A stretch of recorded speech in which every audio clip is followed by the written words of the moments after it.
मित्रों नमस्कार। मित्रों, अभी जो राष्ट्रीय अधिवेशन 9 नवंबर 2025 को आगरा में संपन्न हुआ, तो भारतीय राष्ट्रीय मजदूर कांग्रेस महासंघ इंटक के सभी गणमान्य प्रदेशाध्यक्षों को निर्देशित किया गया था कि प्रत्येक प्रदेश अध्यक्ष अपने प्रदेश में इस माह के टास्क स्वरूप 5 यूनियन रजिस्ट्रेशन एफिलिएशन करवाएगा। किंतु अभी तक की जो इन्फॉर्मेशन प्राप्त हुई है उसमें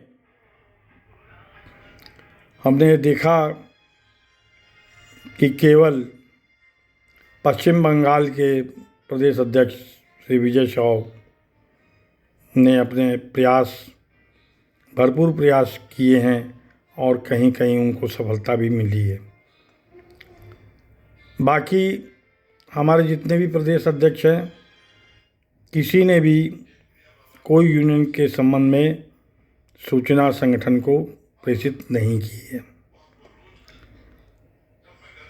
मित्रों, सबसे बड़ी बात यह है कि हम लोग निरंतर ये बात कहते चले आ रहे हैं कि महासंघ का अस्तित्व उसके अंतर्गत एफिलिएटेड यूनियनों से ही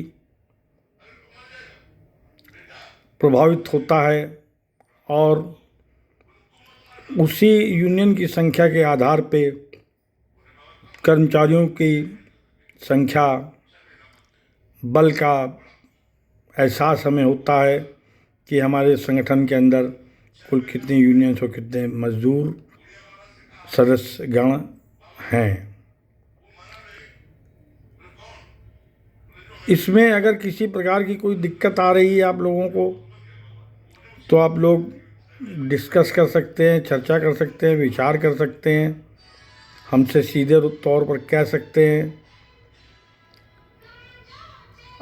अगर आपके क्षेत्र में उद्योग हैं और उन उद्योगों में जो यूनियन हैं वो आपसे तालमेल नहीं बैठा रही हैं, तो उस जगह पे हमें एक प्रयास ये भी करना होगा कि अपने द्वारा ही एक यूनियन का गठन वहाँ करवावें, उन्हीं कर्मचारियों के बीच में एक यूनियन का गठन करवावें, जिसमें एक पदाधिकारी आप अपना स्वयं का रखें, बाकी उन्हीं मजदूरों के बीच में से कामगारों के बीच में से व्यक्तियों को पोर्टफोलियो देवें और एक एक करके लोगों को जोड़ने का काम करें। तो जब हमारी शुरुआत होगी तो शुरुआत से हमें अनुभव प्राप्त होगा। उस अनुभव को आधार बनाकर हम दूसरे उद्योगों में जाकर वहाँ पर भी यूनियन खड़ी कर सकते हैं। सबसे बड़ी चीज़ क्या है कि आप लोगों को अपना दिल दिमाग इस बात पे लाना होगा कि हमें संगठन के लिए कुछ करना है। इसको आगे बढ़ाने के लिए जो दायित्व हमें दिए गए हैं उसको पूर्ण करना है। बार बार ये बात कही जा रही है कि आप लोग अपनी कार्यकारिणी का गठन करें। शायद ही किसी प्रदेश में ये बात स्पष्ट हो रही होगी कि वहाँ की कार्यकारिणी पूर्णतः गठित है। बकाया में केवल यही जानकारी आती है कि प्रयास कर रहे हैं, 2 महीने में हो जाएगा, 1 महीने में हो जाएगा, 15 दिन में हो जाएगा, लेकिन रिजल्ट उसका 0 है। अगर हम इसी गति से चलेंगे तो हम अपने मूल उद्देश्यों को पूर्ण कैसे कर पाएंगे। जो हमारे मुख्य उद्देश्य हैं मजदूरों के शोषण को लेकर, उस पर जो प्राकृतिक रूप से शोषण संबंधी जो सरकारें, कारखाना मालिक, क्षेत्रीय प्रशासन आदि कर रहे हैं, उसकी रोकथाम कैसे हम कर पाएंगे। हमें अपनी कार्यगति को बढ़ाना होगा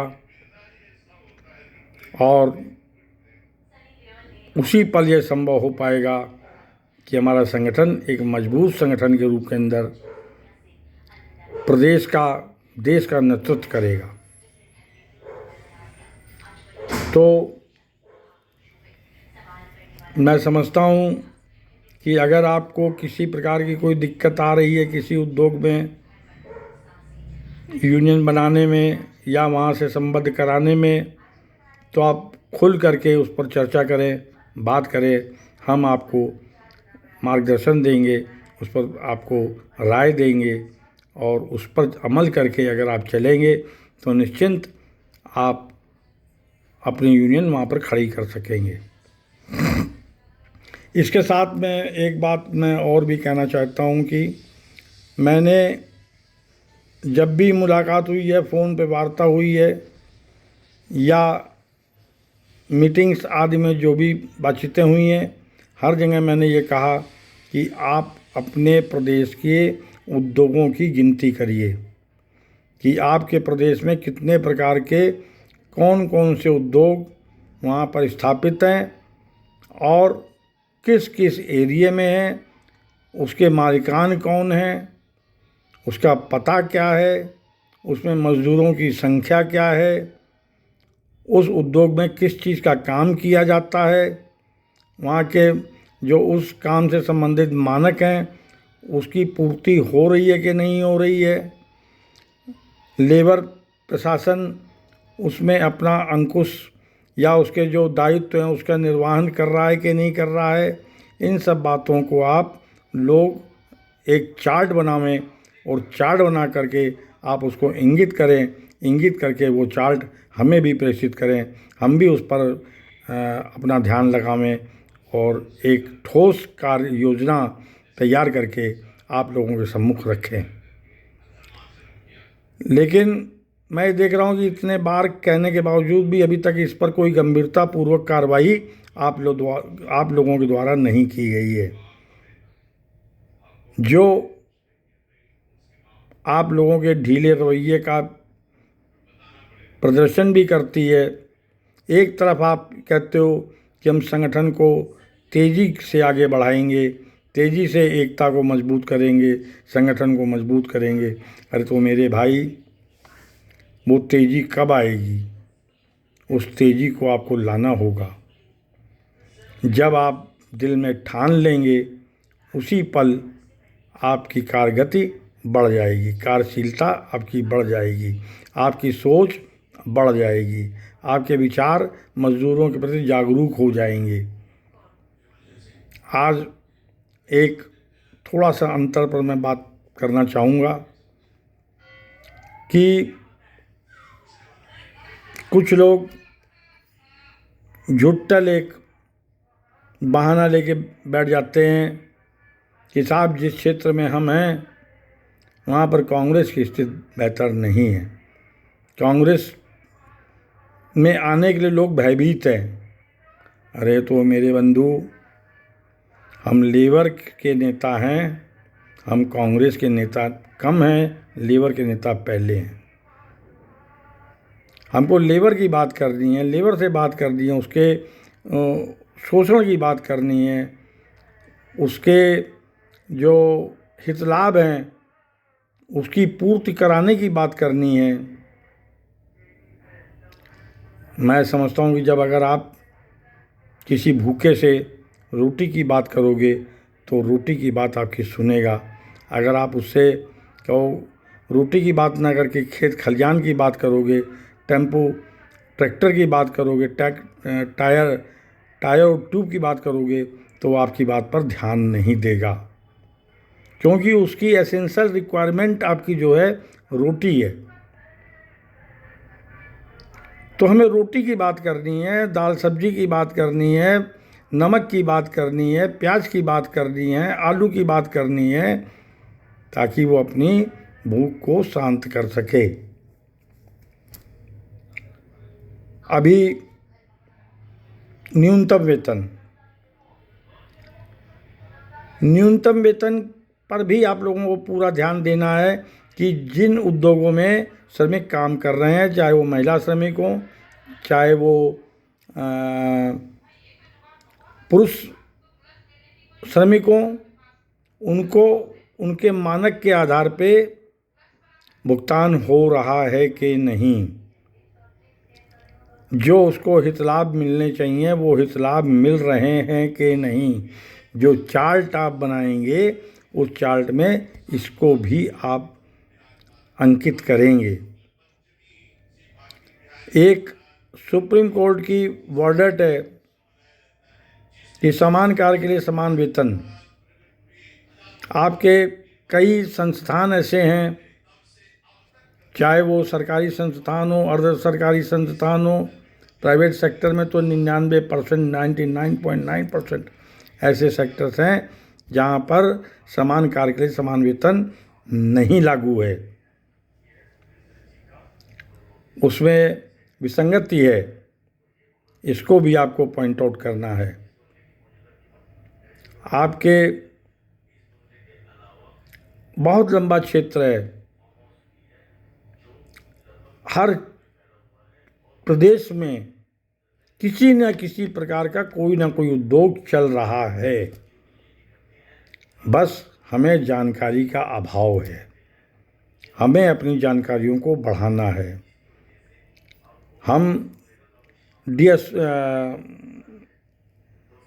आपके जो वहाँ के विभाग हैं, श्रम विभाग है, आपके क्या नाम इसका, लेबर से रिलेटेड पॉल्यूशन डिपार्टमेंट्स हैं, और कई प्रदेशों में ऐसे भी हैं कि जो PWD वगैरह वगैरह टाइप के, और PWD का काम तो लगभग सभी जगह हो रहा है।